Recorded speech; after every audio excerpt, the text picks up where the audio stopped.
Ladies and gentlemen, today I've got the most important question I've possibly ever asked on this YouTube channel. Which outfit should we wear to take on the Pokemon League? Let me know in the comments down below which of these options you like the most, and that's what we're gonna wear in our final episode. Will it be Cyberpoke 77, the Dashing Winter Soldier, or Tiny Tim? Welcome back to Pokemon Brilliant Diamond and Shining Pearl. Last episode we took down the final gym leader here in Sinnoh and got our 8th badge, and now it's time for the Victory Road, the Pokemon League coming up soon, and it seems we've got a little Togekiss standing in our way. Come on, Benedict, I know you're happy and excited for this, but we must go on. And in fact, we're going right down there. You might notice a familiar face. A little bit hard to actually tell who that is because of the sunset, but it is indeed Gym Leader Jasmine from the Johto region, and she said to come visit her once we've got our final badge, so let's see now what she's got to say. This city makes me feel at home somehow. It's next to the sea, and there's a lighthouse. Oh, that's the city's gym badge. You must be very good. Please take these too. And we're gonna get TM 99s. Something so satisfying about seeing those 99s, even though technically there is a TM 100 in this game that I believe is Rock Climb. This is going to be Waterfall, and with it we can finally reach the Pokemon League. I don't know how I should say this, but good luck! Yeah, we are certainly gonna need it, judging by what I've read in the comments. This Pokemon League is no joke, so if you guys are excited for the final challenge, smash that like button down below. But before we actually head over there, I believe there are a couple of things that I missed here in Sunyshore. Starting with a hidden item that is apparently, oh my god, it's literally right in front of us. We've got a little pearl, but also by the lighthouse there is another hidden item that's a little bit more important. The Zap Plate, which is, I don't even know at this point, I've totally lost count, but the powers of plates are bestowed to the Pokemon that was born. Looks like we've got 8 plates right now. I feel like we've collected more, so maybe a Pokemon is holding one in the PC. And we've also got 2 icicle plates, which is kind of funny because you can find all of those plates down in the underground as well, just by randomly digging.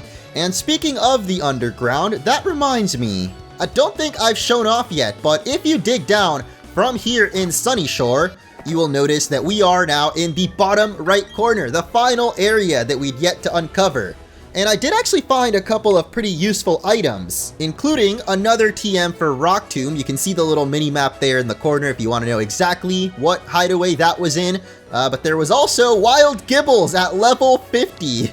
And a Helix fossil apparently. I don't even remember this. Jeez. There was even another fossil, I believe the Root fossil, which will get you Cradilly. So if you wanted to add any of these fossils on your team, now's the time to get digging. After this episode, I'll probably go through and explore every other area that we're still missing in the underground. But now it's time to set sail on the deep blue sea. Or maybe it's more like deep purple right now. It's got a little bit of a weird hue to it. And there are quite a lot of swimmers to take on, although I'm not exactly sure if I want to fight all of them.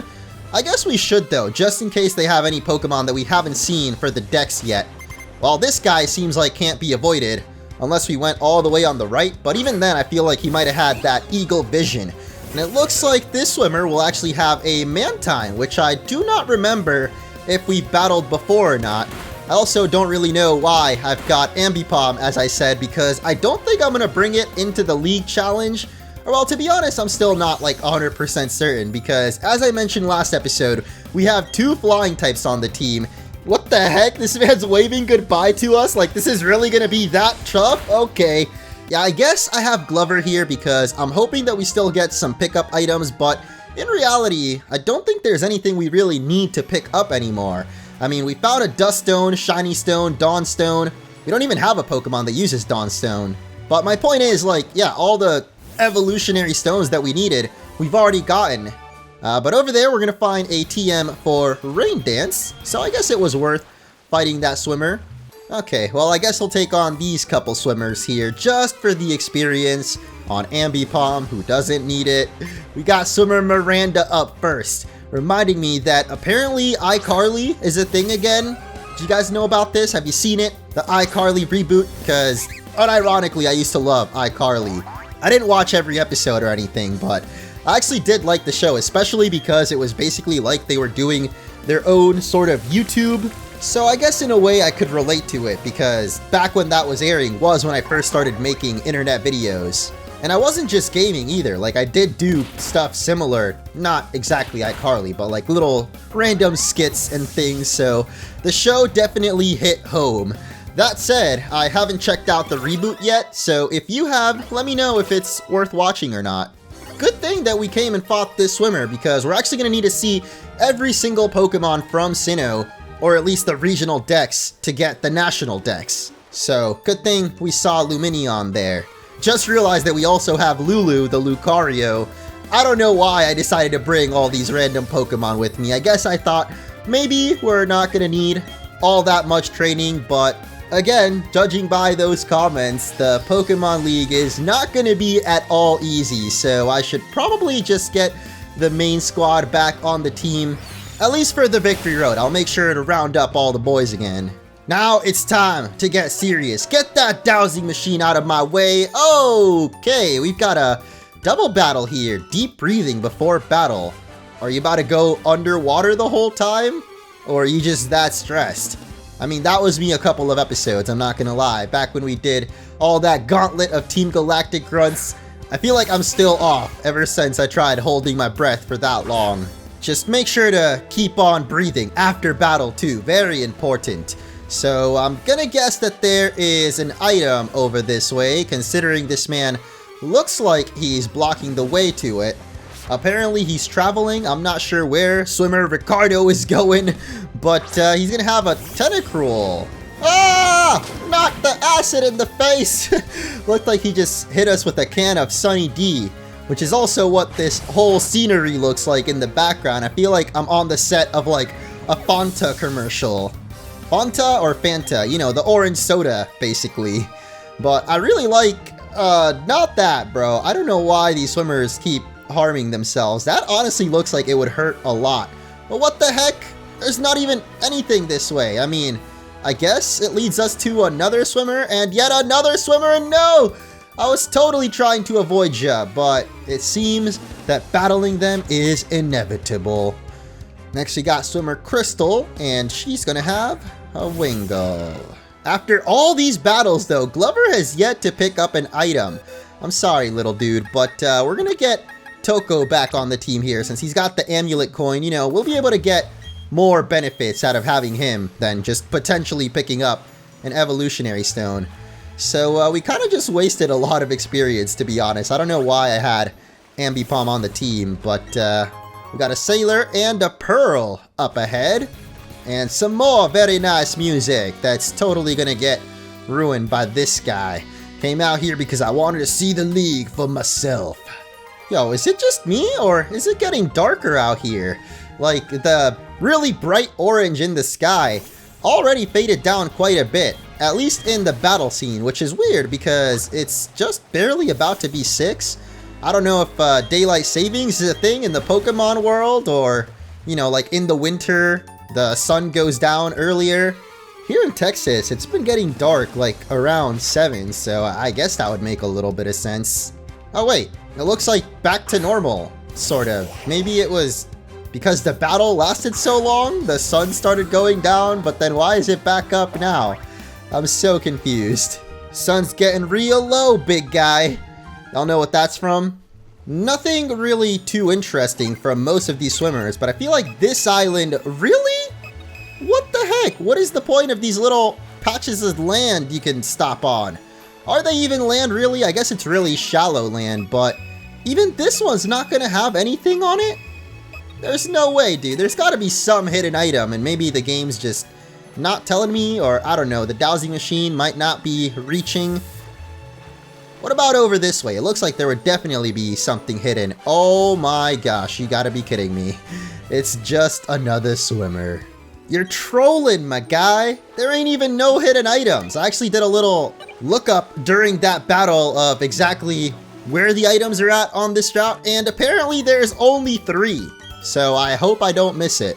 These trainers are definitely not missing. Every single one has somehow managed to spot us, and there's another one coming up. But that one seems not too difficult to avoid, as we finally made it to the Pokemon League. The roaring waterfall stands before us, but thanks to the power of B-Barrel, we can defy gravity and climb right on up that. Woo! What did he even do? Oh no, I didn't mean to do that. What the heck? Okay, fine. I guess I'll go back and take on the swimmers that we missed then. Come here, buddy. Yes, I know I can surf, but I'd rather... What? What's weird about that? Go get your exercise, son. So there was one last swimmer we apparently missed right over here, and the hidden item that I'm looking for is supposed to be near swimmer Aubrey. Too bad when you talk to them, it doesn't say their names anymore. But I'm guessing Aubrey would have to be one of the girls, but then again, that's like Drake's name. So it could have very well been one of the guys too. Oh my gosh, it actually is! What? Excuse me? Apparently you can find hidden items just surfing on the rock. Well, you learn something new every day, I suppose. Now, I believe that should be all the swimmers on this route, so up the waterfall we go, and it's time to take on the Victory Road. Okay, not quite yet. I definitely need to do some healing up, and like I said, there are quite a couple of items that we can now get with the TM for Waterfall and Rock Climb that I never showed off earlier, so it's time for a montage. First up, we've got a waterfall on Route 208 to the left of Heart Home City, and of course, I didn't bother to spray repel because there was like 2 steps of grass right there, but of course we still run into a wild Pokemon. So you can see the waterfall right over here. We gotta make our way down, and oh, this was actually one of the rock climb spots that you can also access, but honestly there wasn't anything that crazy. You fight that hiker dude and get an iron as your reward. Hardly seems worth it to me. So hopefully what we get from this waterfall makes up for it. And I've just realized this is some dangerous game we're playing, not spraying a repel and going through this water route, but so far so good. Looks like we've got a big boulder in the way right here. Gonna have to jump off and then jump right back into the water for a bottle of Carbos. Really? That's all we get from this? Feels hardly worth it. Oh god, we were like inside of Benedict there for a bit. Anyway, the next thing we're gonna grab is on Route 210, which, oh my goodness, that is creamy right there. Someone's been hotboxing this whole route, it looks like. Good thing we got Staraptor to clear that away. Don't want that toxic smog in your lungs. But yeah, you can see the Pokeball down there already. We're gonna need to climb a couple of waterfalls, it seems, in order to get to them.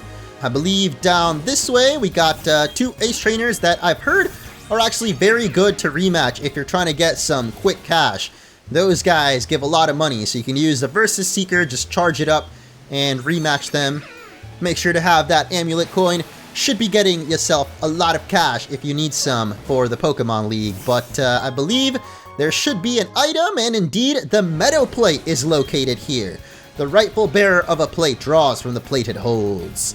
I am over those vague messages. Like, those items aren't even all that helpful, because they basically do the same thing as other items, like the Miracle Seed, for example, powers up grass moves. Meadow Plate does the exact same thing. But then again, I haven't exactly found a Miracle Seed in this game, so I guess that Meadow Plate might be good for our Torterra. And at the very end of all these waterfalls, we will find the Wave Incense, the incense you need in order to breed Mantike. Now, if we head back up from the waterfalls, you might notice a little crater over here that we can access with Rock Climb. And I don't believe I've done this one yet, so we can show it in the live view here. Slide on down with B-Barrel. That just looks so goofy, dude. And then right back up, he will push us right into a Dragon Tamer. Possibly the rarest type of trainer class in the game, or in any Pokemon game. You like barely see these. His name is Patrick. I'm sorry, I just can't help but laugh at the name Patrick. SpongeBob has just completely ruined it for me. Oh, Patrick. Yep, he's embarrassed about his name too. I don't blame you, dude. But this will actually lead us to Grandma Wilma's house. And you might have noticed during that battle, I've actually got a little Gibble on my team, and that's because Grandma Wilma here is all by herself in a town of dragon tamers. We'll teach the strongest of dragon-type moves to the tough Pokemon of Sinnoh. Would you like me to teach that move? Why, yes, I would. And she will teach any dragon Pokemon, including Gabite and Gibble here, the Draco Meteor, which is an insanely powerful dragon move, but it is a special attack, and Gibble / Garchomp isn't exactly the best special attacking dragon, so I'm probably not going to learn it, but just figured it would be worth to show that off. Next, we have a short and sweet item to grab right by Orber City. We have got the Orber Gate, and I believe we came here a long time ago when we first got the Rock Smash TM, but once you've got the TM for Surf, you'll notice that there's actually some water that we can dip our toes into. And all the way to the left, we got, I was about to say another dragon tamer, but no, he's a veteran. Don't you dare treat me like a senior citizen. Oh geez, he already knew exactly the jokes I had lined up for him. But this guy is pretty interesting because he is the only trainer in the game that actually has a Riolu. So if you never got yourself the egg or hatched it from Iron Island, this is where you can spot it for the Pokedex. But behind this strength boulder, we're going to find the Earth Plate. When the universe was created, its shards became this plate. I feel like we've read that before. This over here better be more worth it. I'm pretty sure it's got to be a TM, and okay, apparently we can already push. But yes, it is a TM. In fact, it's the very first TM for Focus Punch. That was definitely not worth. Not that it's a bad move, but again, it requires way too much setup and luck. Now, there are a couple of more surf spots. The main one being back here in Samgem Town. You can go south and take on 2 routes that will eventually lead you to Ramanas Park, which has replaced the Pal Park in these games. But you don't get to go in there until post-game, so I don't know if it's worth going through the route right now. One over in Floroma Town will actually lead you to Fuego Ironworks, which will contain a TM for Flamethrower, but you can also just buy Flamethrower at the Veilstone department store. So I don't think it's really all that worth going in there. Speaking of the Veilstone department store though, I've just remembered that I want to make a little bit of a switch before we take on the Victory Road. We're heading back into my favorite shop to grab yet another style for ourselves, and it's going to be the casual style. I feel like it's so fitting for the Victory Road. Look, our shirt is all scratched up from the rough training in there, headband to soak up all the sweat. It is pretty dang expensive, but you know, we've kept amulet coins strapped on Honchkrow this whole time, so we're basically loaded. Now y'all should know dang well by now, I can't just leave this store without doing one last dance.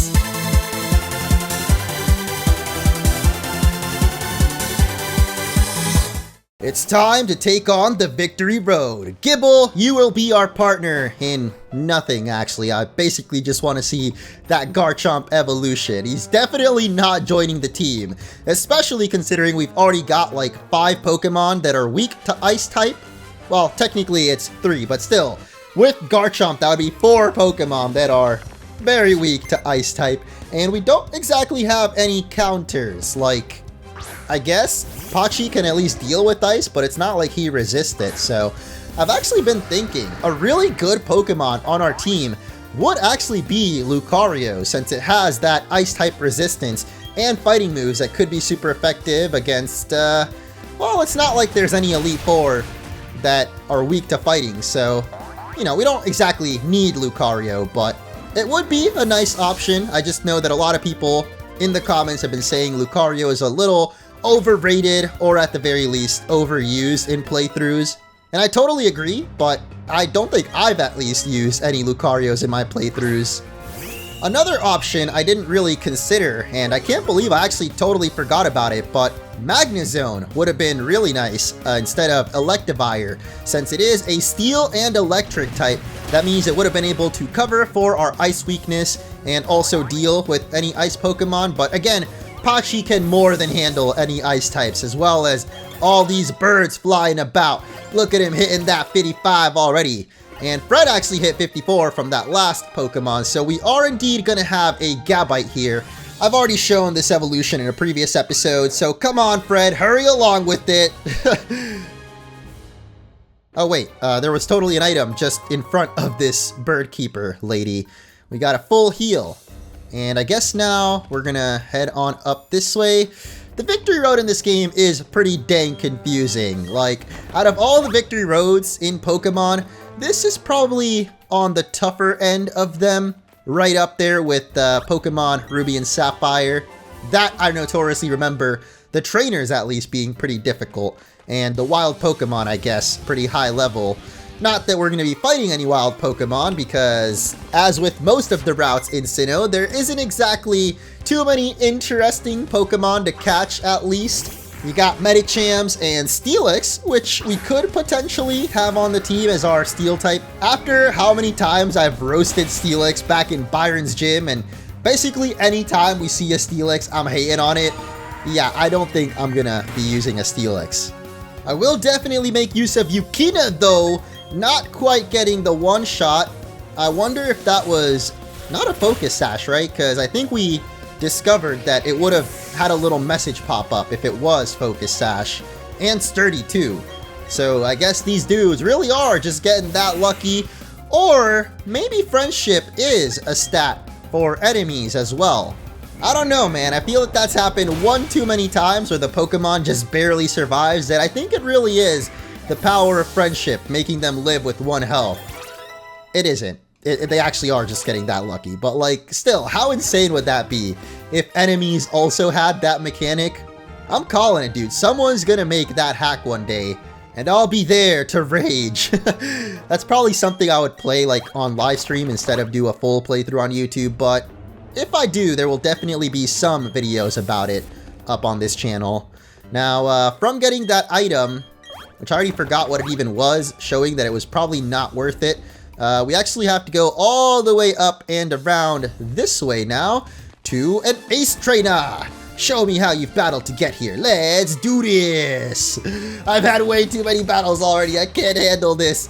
Maria, please just spare me.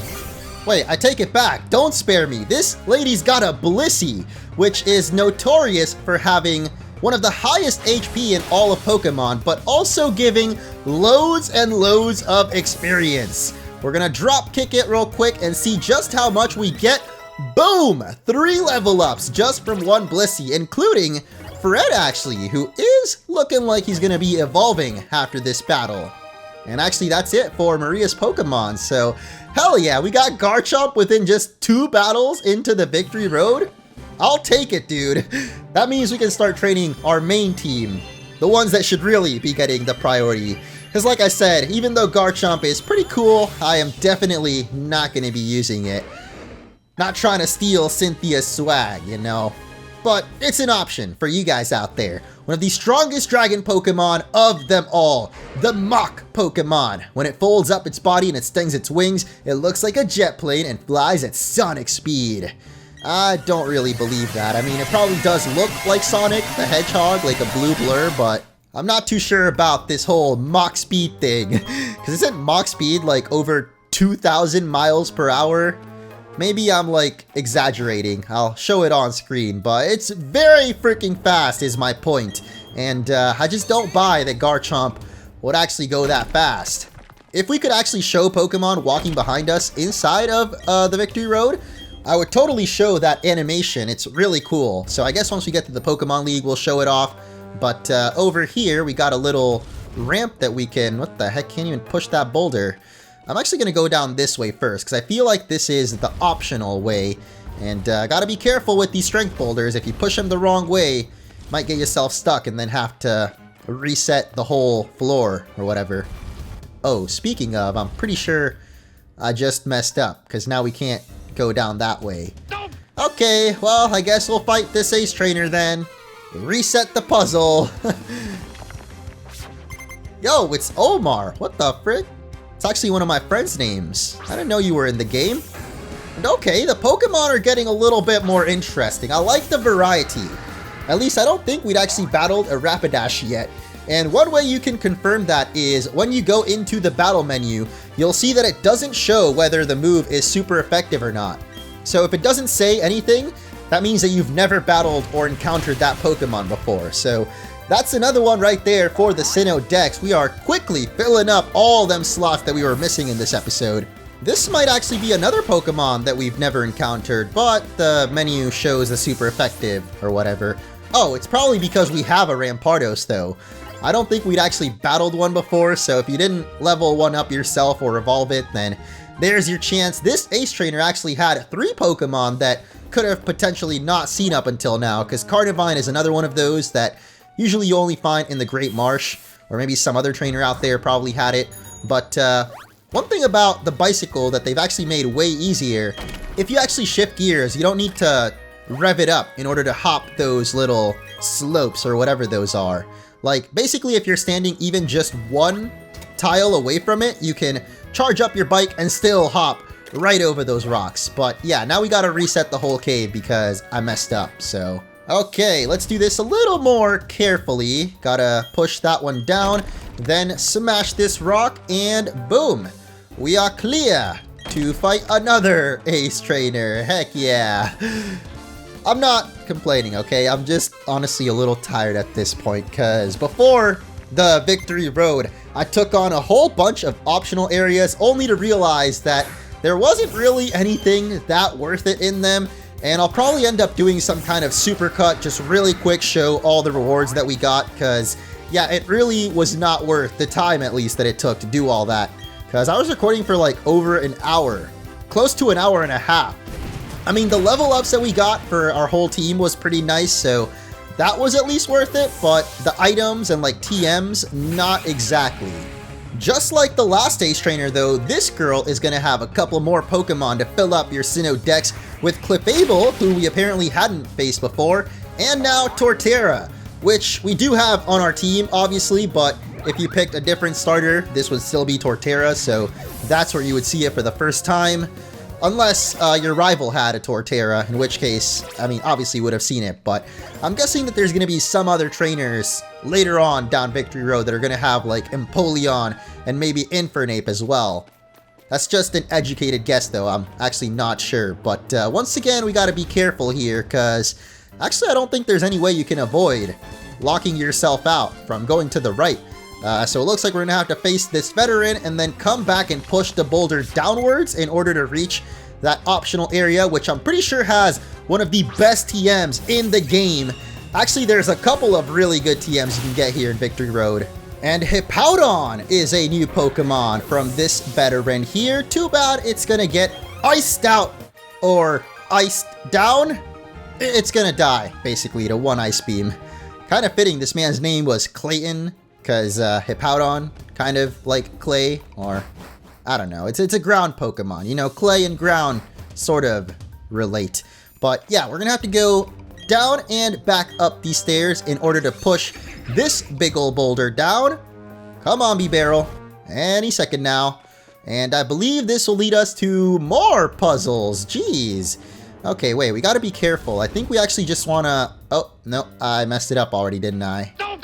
I'm pretty sure we just push it this way, and we should be able to then smash this rock and push the other strength boulder down to solve this little puzzle.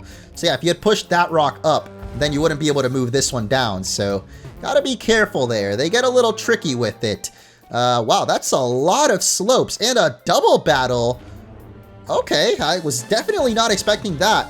But double Ace Trainers, you know, those are probably some of the best experience we can get, because all of their Pokemon are super tough, high leveled, and usually give off a lot of experience. So, okay, actually, Whiscash, like, come on.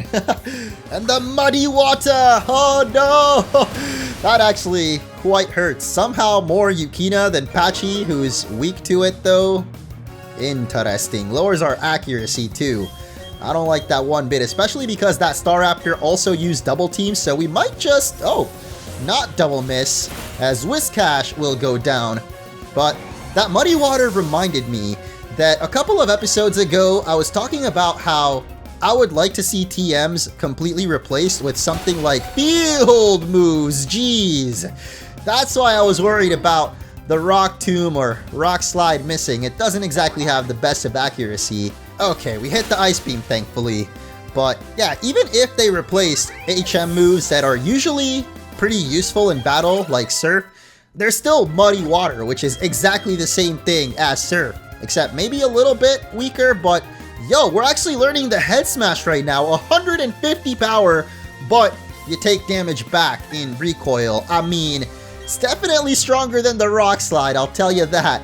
So we're gonna grab it for Patchy at level 58, still leading the party alongside Bonsai, but Travolta's not too far behind, and apparently neither is Fred the Garchomp, who I didn't realize was still in the team. Like, what the heck are you doing, bro?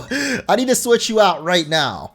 Thankfully, you can change your Pokemon on the fly now, so we're gonna grab Benedict, put that dude back on the team, and actually our Pokemon are not looking too hot. Thankfully, I did buy some more healing items. Oh man, these Hyper Potions don't even fill us up all the way anymore. I'm gonna have to go pick up more of these, like, energy roots, or whatever the even better version of it is that heals Pokemon all the way, even if it's gonna make them less happy. At this point, our Pokemon are... Oh, come on! Gotta be careful with that one. You just wanna jump twice and stop yourself right before, so you can reach the TM for Stone Edge. If it wasn't for the fact that we literally just got Head Smash, I totally would have taught that to Patchy, but I guess now we don't really need it because Head Smash is way more powerful. And over here we got a full restore, but again, we don't need those either because those herbs that you can buy in Eterna City are way better. Even though they do make your Pokemon less happy. Like, at this point, like I was saying, I think our Pokemon have so much friendship or happiness or whatever you want to call it, that even feeding them like 20 herbs won't get rid of those bonuses.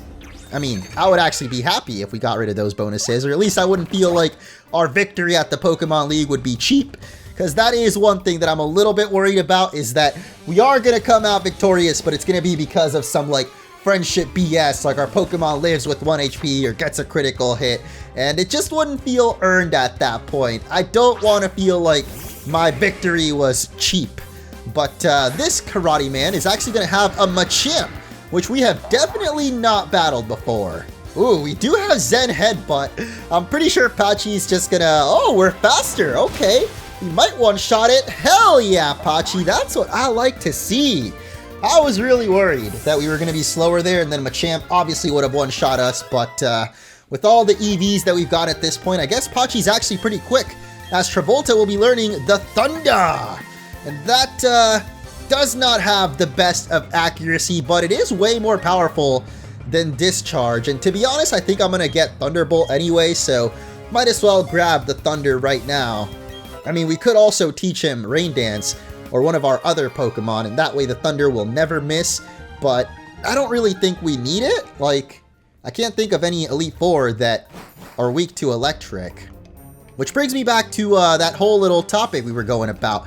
The toughest Elite Four in all of Pokemon. I've had this whole time to think about it, and honestly, I'm still blanking. Like, Pokemon X and Y for sure, I remember being one of the easiest Elite Four.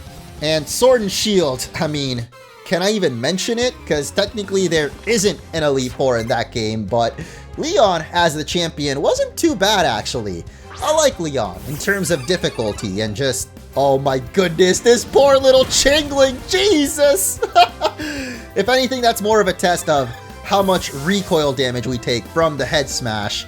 About a quarter of our health there for knocking out a Chingling from full health. Like, yeah, that's not too bad, I suppose. Let's switch it over to Honchkrow, though, as Chimecho's coming out next. And I don't actually remember if we fought a Chimecho before. Ooh, doesn't look like it, because, like I said, if you fought a Pokemon, it would show the little super effective or not very effective on your moves, so Chimecho, new Pokemon there. Once again, the critical hit from the Night Slash. Yeah, that's to be expected. Actually, before we fight this trainer, I want to switch up who's leading the party. And good thing we did, because Ace Trainer Henry's actually got a Honchkrow of his own, and I've put Yukina to lead the charge, so of course an Ice Beam will be able to take care of that. I feel like there might be a hidden item. Of course, there never is, bro.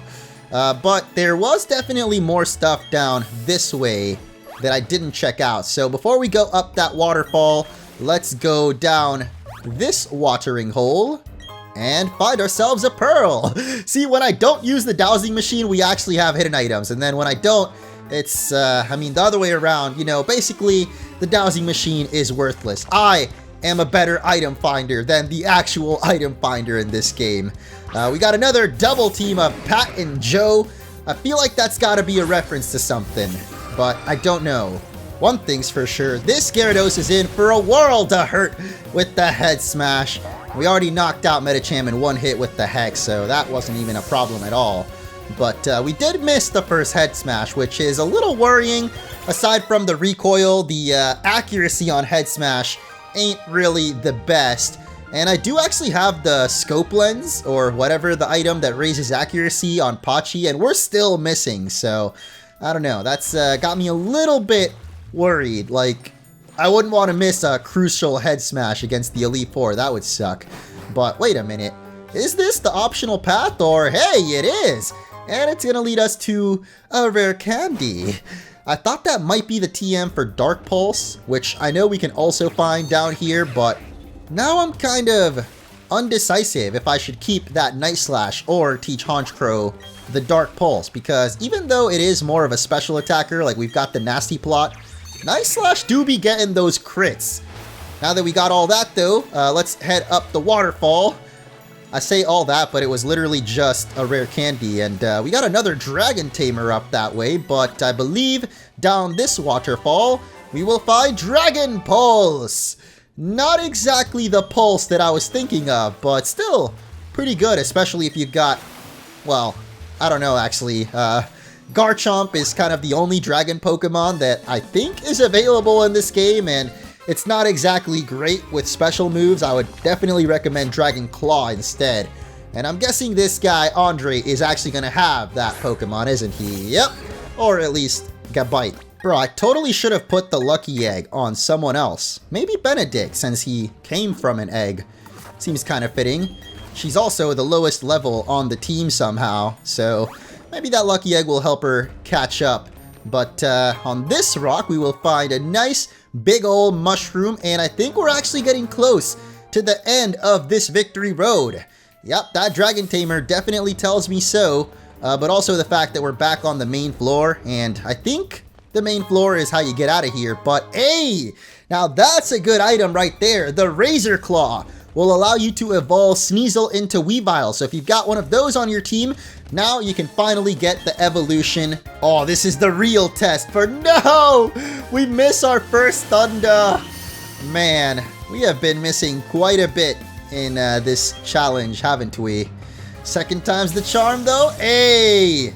The God of Thunder will summon. That did nothing. Oh, it's because he used a type changing move.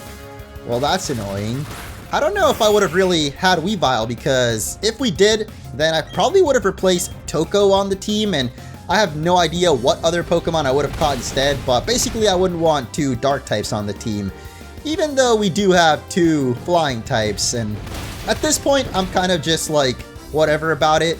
It's not the end of the world, and they are both pretty useful in their own way. Like, Togekiss has that fairy move that's going to be crucial, or maybe not so crucial anymore, since we've got Frostlass to deal with Garchomp, but I don't know why I didn't just go for a low kick from the start. Like, Golem's pretty dang heavy, and probably would have gotten one shot by that, but hey, we survived the earthquake, it's okay, it's no big deal, no need to be sweating right now. Although this Empoleon might make me sweat, but we hit the Thunder!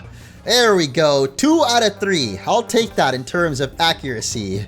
I don't know if we want to go up this way or down below. One of these paths is going to be optional. Oh, looks like it was this way, because gotta get sized up. You'll meet many, many Pokemon. That's what you should be thinking. Eventually your world will grow even larger. That is a very vague hint at the fact that he's not going to move out of the way until we've got the National Dex, which, again, make sure you fight all these trainers so you can fill up that Pokedex and not have to struggle in the post-game figuring out exactly which ones you're missing, and then you're going to have to track him down either in the wild or on one of these random trainers that you accidentally skipped. So yeah, just highly recommend fighting every single trainer here in Victory Road. But I believe this should actually be the path that now leads us to Dark Pulse. Oh yeah, it looks very similar to where we got that rare candy earlier, so that's probably why I confused it. But here we got a little bit of a strength puzzle, probably the easiest of them all, as we get TM79 for Dark Pulse. I'm gonna have to check though if that's actually better for our Honchkrow, or if I'm gonna keep the Night Slash, because the extra crits on the Night Slash might actually be better on it, despite us having Nasty Plot and kind of setting it up as a special attacker. I don't know, our Honchkrow I think has about equal special and physical attacks, so Night Slash might still be pretty good. And I believe this should be the final trainer of the Victory Road. We made it through, boys, and we got every single item up in here. I'm actually surprised, because usually I miss something, but we did pretty good. The final hurdle, one more Gyarados. But more threatening than the Gyarados is the accuracy on Thunder.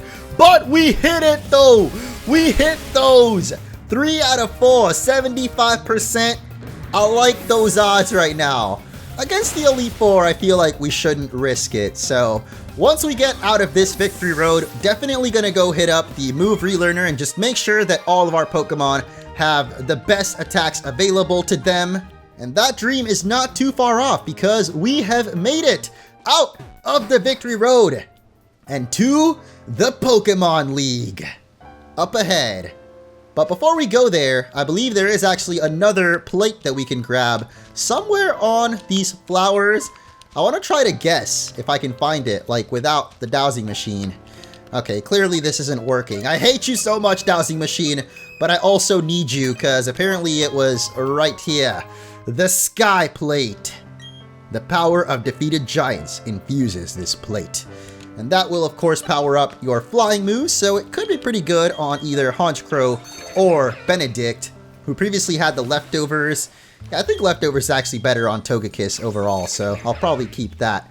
But this is it, the final Waterfall. Why'd you have to ruin the music for me? Come on. Yeah, there it is, back again. This building looks kind of small, doesn't it? Like, I get that the game is chibi, but I didn't expect chibi buildings too. This is one aspect where I would have loved to see the remake be like not faithful, because the Pokemon League in recent games has looked so epic and gigantic and just menacing, but here it's just a regular tiny building. But have you guys noticed the biggest issue with this Pokemon League yet? The Pokeball in the middle of the room is off-center, dude. How could Ilka be so lazy? Obviously, I'm kidding. I mean, it is actually off-centered, but I don't really care that much. What I do care about, though, is healing up my Pokemon and hitting up that Move Relearner to see if we can grab anything special for our gang here. The final team, you can see it posted up on the screen. For the first time, maybe, in one of my playthroughs, we're going to have 2 Pokemon of the same type, double flying type. But I just couldn't bring myself to replace either of them at this point. We bonded with our Togekiss and Honchkrow, so now it's time to fly back all the way to Pastoria City, and thankfully we can actually fly back straight to the Pokemon League as long as you've entered the building, so make sure to do that before flying off somewhere else to like train your Pokemon or whatever else you need to do. Because in this building here, we'll house the Move Relearner. For an honest-to-goodness heart scale, he will teach your Pokemon a move that it might have missed while leveling up. Sometimes certain moves they never learn, as is the case with Aura Sphere for Togekiss, and also Extreme Speed and Tri-Attack. What? I don't remember us ever learning that. I mean, Aura Sphere is definitely the main one that I want to grab though, and we're gonna finally get rid of that metronome. I know, it's a pretty troll move, and if you get extremely lucky, it can be pretty good, but we're not gonna rely on luck for the Pokemon League, dude. Like, no. I believe Bonsai also has a special move, the Wood Hammer, the strongest grass-type move, or at least physical grass-type move, and we do definitely have more attack than special attack, so I think it's about time we grab this instead of the Giga Drain. I'll still keep that Leech Seed just in case, but Travolta's got Wild Charge, and it does have a lot higher physical than special attack as well, so maybe that's actually the move. Literally, the move that we gotta teach it. that's gonna be our final team. I'll run through them all again in the next episode before we take on the Elite Four, and I'll also be checking out the underground to see if there's actually any TM vendors that might sell something better for our team. But at least for now, I think that's it. Our preparations are complete, and next episode we will be taking on the Pokemon League. I hope you guys are ready. I certainly don't know if I am, but I'll try my best. And let me know in the comments if you want me to set that extra challenge of having the battle style on set. So between Pokemon fainting, you can't switch. Thank you so much for watching, and I'll catch you in the next episode.